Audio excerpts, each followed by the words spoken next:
नमस्ते बच्चों। मैं मनीषा गोखले आशीष हिंदी क्लासेस में आप सभी का स्वागत है। आज के इस वीडियो में हम चर्चा करने वाले हैं आपकी पाठ्यपुस्तक स्पर्श भाग 2 से पाठ पतझड़ में टूटी पत्तियों के प्रश्नोत्तरों पर। तो चलिए शुरू करते हैं। क निम्नलिखित प्रश्नों के उत्तर 25 से 30 शब्दों में लिखिए। प्रश्न 1। शुद्ध आदर्श की तुलना सोने से और व्यावहारिकता की तुलना तांबे से क्यों की गई है? उत्तर। शुद्ध आदर्श की तुलना शुद्ध सोने से की गई है क्योंकि दोनों ही मूल्यवान होते हैं। जिस प्रकार शुद्ध सोने में थोड़ा सा तांबा मिलाकर उसे और अधिक चमकदार और मजबूत बनाया जाता है, उसी तरह शुद्ध आदर्श में थोड़ी व्यावहारिकता मिलाकर हम उनका प्रयोग जीवन में करते हैं, जिससे वे अधिक मजबूत और प्रेरणादायी बन जाते हैं। प्रश्न 2।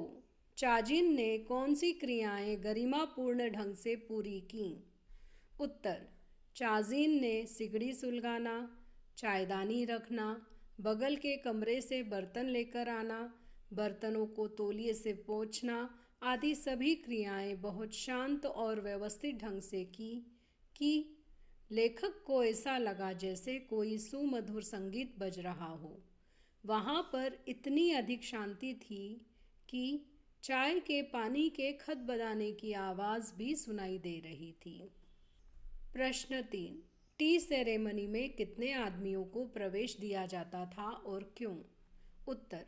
टी सेरेमनी में एक समय में केवल 3 आदमियों को प्रवेश दिया जाता था क्योंकि इसका मुख्य उद्देश्य था कि जिंदगी की भागदौड़ से तनावग्रस्त मनुष्य अपनी चिंताओं को भूलकर एक शांत स्थान पर कुछ समय व्यतीत करें। अतः शांति बनाए रखने के लिए यह नियम था। प्रश्न 4। चाय पीने के बाद लेखक ने स्वयं में क्या परिवर्तन महसूस किया? उत्तर।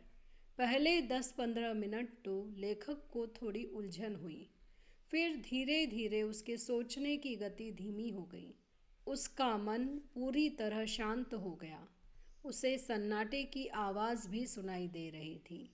उसे लग रहा था कि मानो वह अनंत काल में जी रहा हो। वह भूतकाल और भविष्यकाल की चिंता किए बगैर वर्तमान का आनंद ले रहा था। उसके मन को बहुत शांति अनुभव हुई। ख। निम्नलिखित प्रश्नों के उत्तर 50 से 60 शब्दों में लिखिए। प्रश्न 1। गांधी जी में नेतृत्व की अद्भुत क्षमता थी, उदाहरण सहित इस बात की पुष्टि कीजिए। उत्तर। गांधी जी के नेतृत्व में अद्भुत क्षमता थी। वे व्यावहारिकता की कीमत पहचानते और जानते थे। वे कभी भी आदर्शों को व्यावहारिकता के स्तर पर उतरने नहीं देते थे, बल्कि व्यावहारिकता को आदर्शों पर चलाते थे। वे सोने में तांबा नहीं, बल्कि तांबे में सोना मिलाकर उसकी कीमत बढ़ाते थे। गांधी जी ने सत्याग्रह आंदोलन, भारत छोड़ो आंदोलन, असहयोग आंदोलन और दांडी मार्च जैसे आंदोलनों का नेतृत्व किया तथा सत्य और अहिंसा जैसे शाश्वत मूल्य समाज को दिए। भारतीयों ने गांधी जी के नेतृत्व से आश्वस्त होकर उन्हें पूर्ण सहयोग दिया। इसी अद्भुत क्षमता के कारण ही गांधी जी देश को आज़ाद करवाने में सफल हुए थे। प्रश्न 2।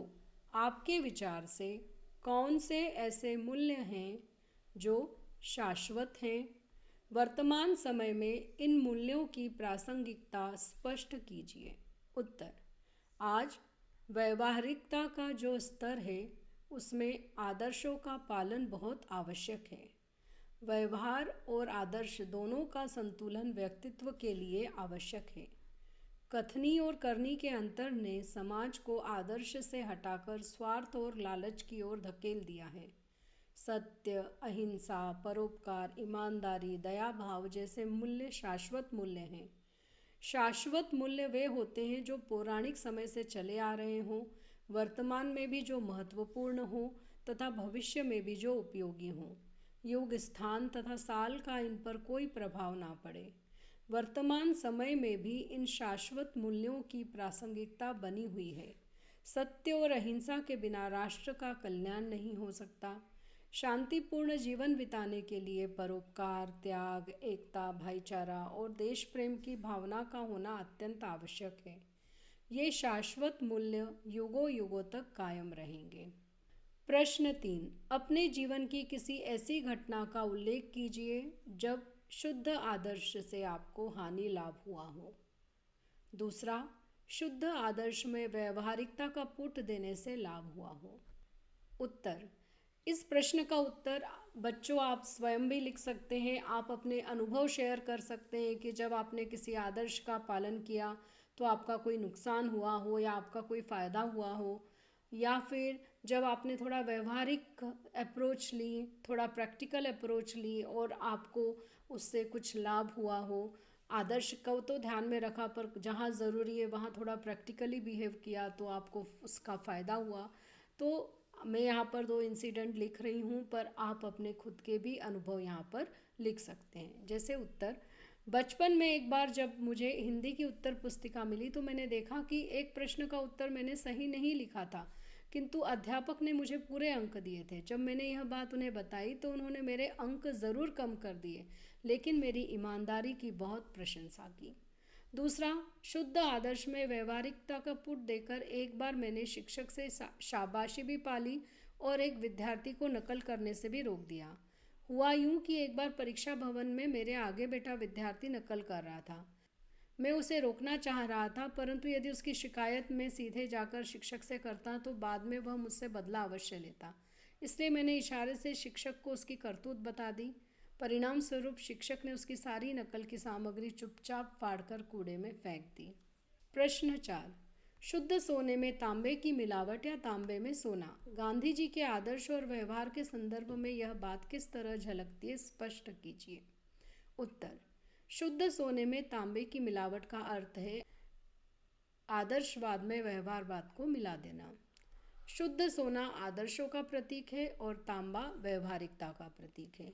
गांधी जी व्यवहारिकता की कीमत जानते थे, इसीलिए वे अपना विलक्षण आदर्श चला सके, लेकिन अपने आदर्शों को उन्होंने व्यवहारिकता के स्तर पर उतरने नहीं दिया। वे सोने में तांबा नहीं बल्कि तांबे में सोना मिलाकर उसकी कीमत बढ़ाते थे। वे नीचे से ऊपर उठाने का प्रयास करते थे, ना कि ऊपर से नीचे गिराने का। इसलिए कई लोगों ने उन्हें प्रैक्टिकल आइडियलिस्ट भी कहा और इसीलिए उनके आदर्श आज भी लोगों के लिए प्रेरणा हैं। प्रश्न 5, गिरगिट कहानी में आपने समाज में व्याप्त अवसरानुसार अपने व्यवहार को पल पल में बदल डालने की एक वानगी देखी। इस पाठ के अंश गिन्नी का सोना के संदर्भ में स्पष्ट कीजिए कि आदर्शवादिता और व्यवहारिकता इनमें से जीवन में किसका महत्व है। उत्तर, आदर्शवादिता और व्यवहारिकता में से जीवन में आदर्शवादिता का महत्व है, क्योंकि व्यवहारवादी केवल अपनी प्रगति का विचार करते हैं। वे अवसर अनुसार बदलते रहते हैं और केवल प्रगति का विचार करते हैं। वे स्वार्थी होते हैं जो समाज का कल्याण नहीं करते हैं बल्कि उसके स्तर को गिराते हैं, जबकि आदर्शवादी समाज में शाश्वत मूल्यों को बनाए रखते हैं। वे सभी को साथ लेकर आगे बढ़ते हैं और इस प्रकार समाज के उत्थान के लिए आदर्शों का होना महत्वपूर्ण है। प्रश्न 6, लेखक के मित्र ने मानसिक रोग के क्या क्या कारण बताए? आप इन कारणों से कहाँ तक सहमत हैं? उत्तर, लेखक के मित्र ने मानसिक रोग का मुख्य कारण अमेरिका से आर्थिक प्रतिस्पर्धा को बताया, जिसके परिणाम स्वरूप देश के लोग 1 महीने का काम 1 दिन में करने का प्रयास करते हैं। इस कारण उनका दिमाग स्पीड इंजन की भांति दौड़ रहा है। इस तनाव और परिश्रम के कारण वे मानसिक रूप से बीमार रहने लगे हैं। लेखक के ये विचार सत्य हैं, क्योंकि शरीर और मन मशीन की तरह कार्य नहीं कर सकते हैं और यदि उन्हें ऐसा करने के लिए विवश किया जाएगा तो मानसिक संतुलन बिगड़ जाना स्वाभाविक है। प्रश्न 7, लेखक के अनुसार सत्य केवल वर्तमान है, उसी में जीना चाहिए। लेखक ने ऐसा क्यों कहा होगा, स्पष्ट कीजिए। उत्तर, हम सभी लोग या तो भूतकाल की सुखद या दुखद घटनाओं के बारे में सोचते रहते हैं और अफसोस करते रहते हैं, जबकि जो बीत गया है उसे बदला नहीं जा सकता या उसे पाया भी नहीं जा सकता। इसी प्रकार हम या तो भविष्य के रंगीन सपने देखते हैं या भविष्य को लेकर चिंतित रहते हैं, जबकि भविष्य में क्या होगा यह कुछ भी निश्चित नहीं है। भूत, और भविष्य दोनों ही मिथ्या हैं। जो सच है और जो हमारे हाथ में है वह है वर्तमान। अतः हमें वर्तमान में जीना चाहिए। अगले वीडियो में एक नया टॉपिक लेकर फिर से हाजिर होंगी। तब तक के लिए धन्यवाद।